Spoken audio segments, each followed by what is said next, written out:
Assalamualaikum warahmatullahi wabarakatuh. Nama saya Sel Nirwana. Saya anggota kelompok dari kelompok 3, yaitu mata kuliah Sosio Antropologi yang berjudul Interaksi Sosial dalam Bimbingan Konseling.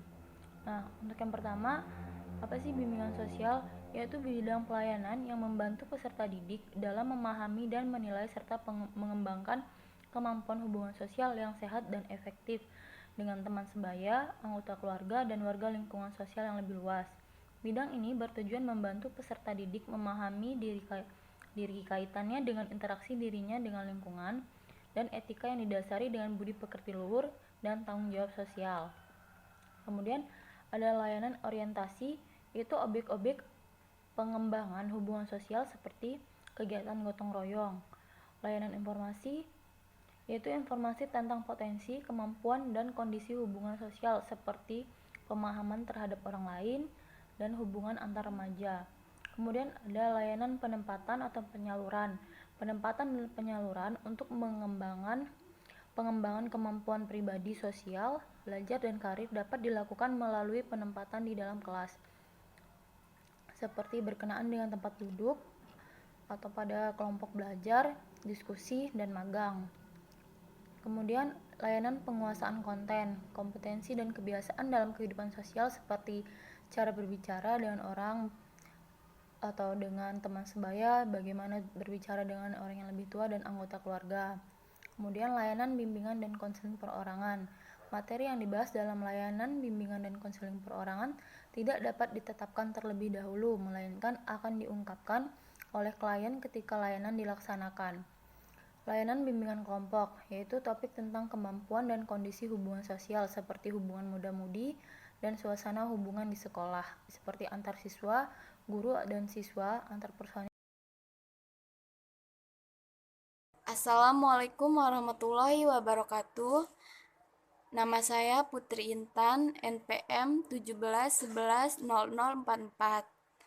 Semester 6, mata kuliah Sosio Antropologi. Dosen pengampu Ibu Noviana Diswantika, SPD, MPD.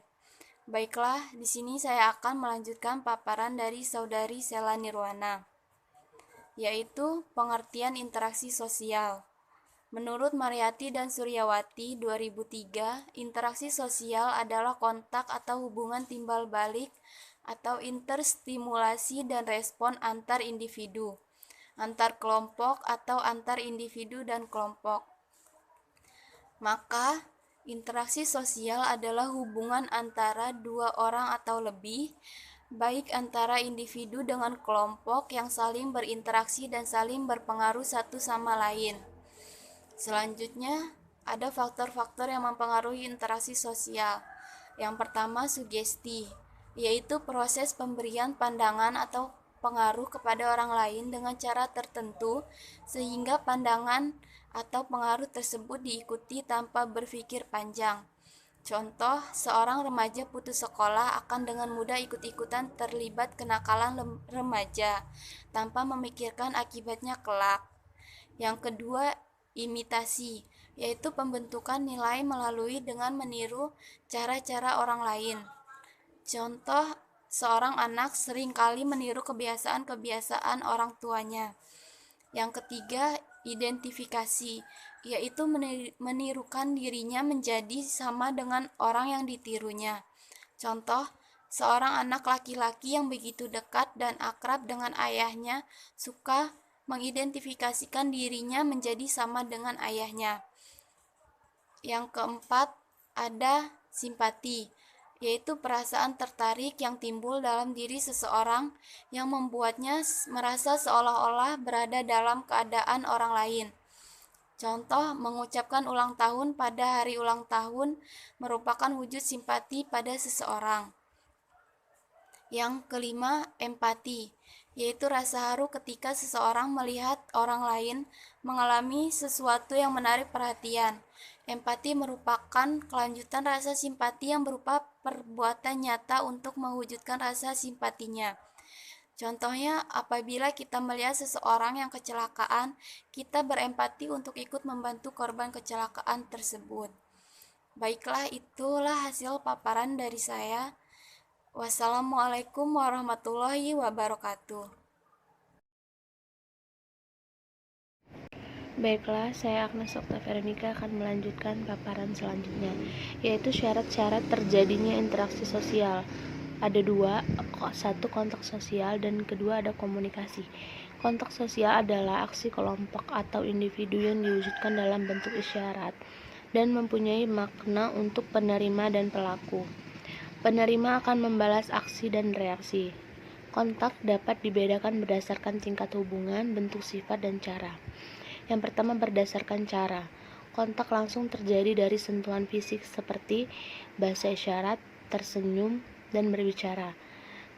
Sedangkan berdasarkan sifat, kontak kelompok dengan kelompok dapat dilihat pertandingan sepak bola antar siswa.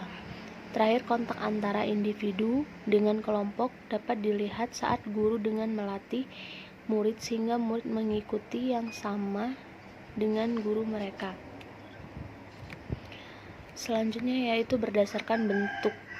Hal ini dilihat dari penjual melayani pembeli dengan baik. Lalu selanjutnya ada berdasarkan tingkat hubungan. Contohnya adalah melempar senyum, berjabat tangan, dan lain sebagainya. Yang kedua yaitu komunikasi. Komunikasi merupakan tindakan yang dilakukan seseorang untuk menyampaikan pesan kepada orang lain dan orang tersebut memberikan sinyal atau tafsiran dari pesan tersebut dengan menunjukkan perasaan atau perilaku. Baik, saya Irul Latifah. Di sini saya akan melanjutkan pemaparan. Di sini saya akan menjelaskan tentang tahap-tahap interaksi sosial. Jadi di sini ada 5. Yang pertama, memulai, menjajaki, meningkatkan, menyatupadukan, dan yang terakhir yaitu mempertalikan. Nah, untuk yang pertama, kita tentu akan memulai untuk berkenalan dengan teman yang baru dan menjajaki hubungan dengan cara saling bertegur sapa, yang diikuti dengan obrolan-obrolan ringan seperti contoh misalnya asal sekolah dari mana, kemudian rumahnya di mana, atau bagaimana cara untuk pergi ke sekolah. Nah, kemudian hasil penjajakan ini akan dijadikan satu dasar untuk memutuskan apakah hubungan kalian itu bisa ditingkatkan, dipertahankan, atau tidak bisa dilanjutkan sama sekali. Nah, apabila bisa ditingkatkan, maka tahap selanjutnya adalah menyatu padukan. Jadi pada tahap menyatu padukan, kamu dan teman kamu akan merasa ada kesamaan atau kesatuan. Setelah memiliki kesatuan, pasti akan terjalin yang terakhir yaitu mempertalikan atau ikatan. Nah, jadi kalian itu akan lebih dalam lagi antara teman dan bahkan menjadi sahabat.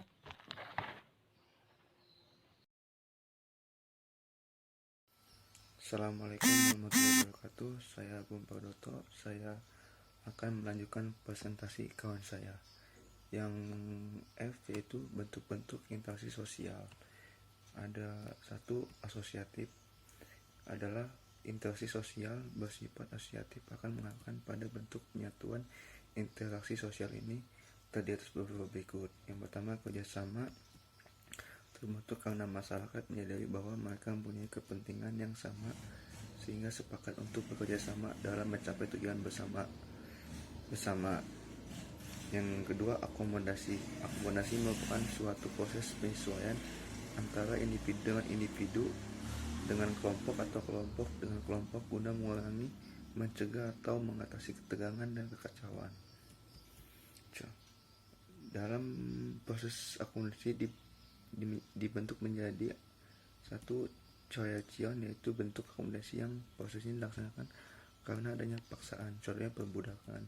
Yang kedua, kompromi, yaitu bentuk akomodasi di mana pihak-pihak terlibat masing-masing mengurangi tuntutan agar dicapai suatu penyelesaian terhadap suatu konflik. Contohnya kompromi antara sejumlah partai politik untuk berbagi kekuasaan sesuai dengan suara yang diperoleh masing-masing.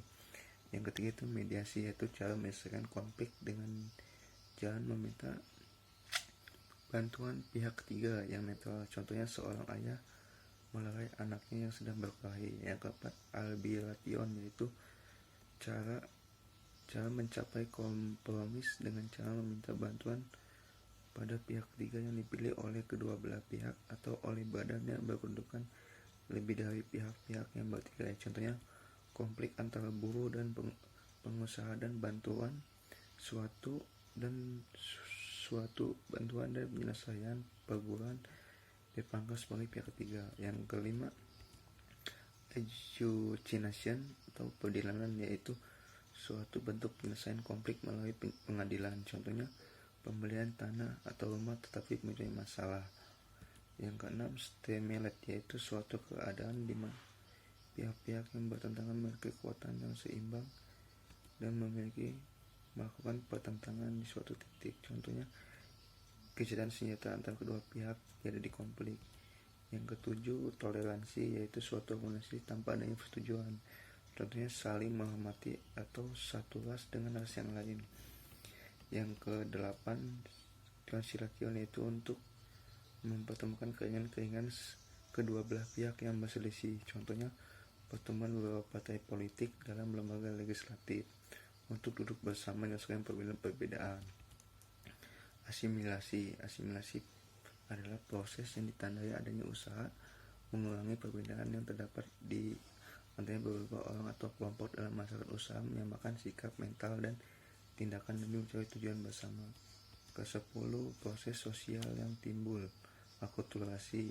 Proses sosial timbul apabila suatu kelompok masyarakat manusia dengan suatu kebudayaan tentu dihadapkan dengan unsur-unsur dari suatu kebudayaan asing demikian. 2. Proses disosiatif. Proses disosiatif adalah keadaan sosial dalam keadaan disharmoni akibat adanya pertentangan anggota masyarakat ketidaktertiban sosial muncul diskriminasi sosial akibat pertentangan antara anggota masyarakat tersebut. Contoh dari proses sosial itu adalah satu, persaingan merupakan suatu proses adanya dua pihak. Yang kedua, kontroversi merupakan proses sosial ditandai ketidakpastian, keraguan, penolakan, dan penyangkalan yang tidak diungkapkan secara terbuka. Yang ketiga, pertikaian merupakan bentuk lanjut konversi, artinya perselisihan sudah bersifat terbuka, terjadi karena perbedaan antara kalangan tertentu dalam masyarakat semakin tajam. Pertikaian dapat dilakukan bila individu atau kelompok berusaha memenuhi kebutuhan atau tujuan dengan jalan yang bertentangan lain. Yang terakhir, konflik secara umum memang sering terjadi di dalam masyarakat sebagai gejala sosial yang dialami menurut Suharjono Sukanto. Konflik adalah proses sosial di mana seorang atau kelompok manusia berusaha memenuhi tujuan dengan ganjaran menantang kedua pihak yang disertai dengan ancaman atau kekerasan. Sekian pesan dari saya. Bila ada salah, saya mohon maaf. Bila ada salah, saya mohon ampun pada Allah. Yang berselisih, contohnya pertemuan beberapa partai politik dalam lembaga legislatif untuk duduk bersama menyelesaikan perbedaan. Asimilasi adalah proses yang ditandai adanya usaha mengurangi perbedaan yang terdapat di antara beberapa orang atau kelompok dalam masyarakat. Usaha menyamakan sikap, mental, dan tindakan demi mencapai tujuan bersama. Ke-10, proses sosial yang timbul. Akulturasi. Proses sosial timbul apabila suatu kelompok masyarakat manusia dengan suatu kebudayaan tentu dihadapkan dengan unsur-unsur dari suatu kebudayaan asing demikian. 2. Proses disosiatif. Proses disosiatif adalah keadaan sosial dalam keadaan disharmoni akibat adanya pertentangan anggota masyarakat ketidaktertiban sosial muncul diskriminasi sosial akibat pertentangan antara anggota masyarakat tersebut. Contoh dari proses sosial itu adalah satu, persaingan merupakan suatu proses adanya dua pihak. Yang kedua, kontroversi merupakan proses sosial ditandai ketidakpastian, keraguan, penolakan, dan penyangkalan yang tidak diungkapkan secara terbuka. Yang ketiga, pertikaian merupakan bentuk lanjut konversi, artinya perselisihan sudah bersifat terbuka, terjadi karena perbedaan antara kalangan tertentu dalam masyarakat semakin tajam. Pertikaian dapat dilakukan bila individu atau kelompok berusaha memenuhi kebutuhan atau tujuan dengan jalan yang bertentangan lain. Yang terakhir, konflik secara umum memang sering terjadi di dalam masyarakat sebagai gejala sosial yang dialami menurut Soejono Sukanto. Konflik adalah proses sosial di mana orang atau kelompok manusia berusaha memenuhi tujuan dengan ganjaran menantang kedua pihak yang disertai dengan ancaman atau kekerasan. Sekian pesan dari saya. Bila ada salah, saya mohon maaf. Bila ada salah, saya mohon ampun pada Allah.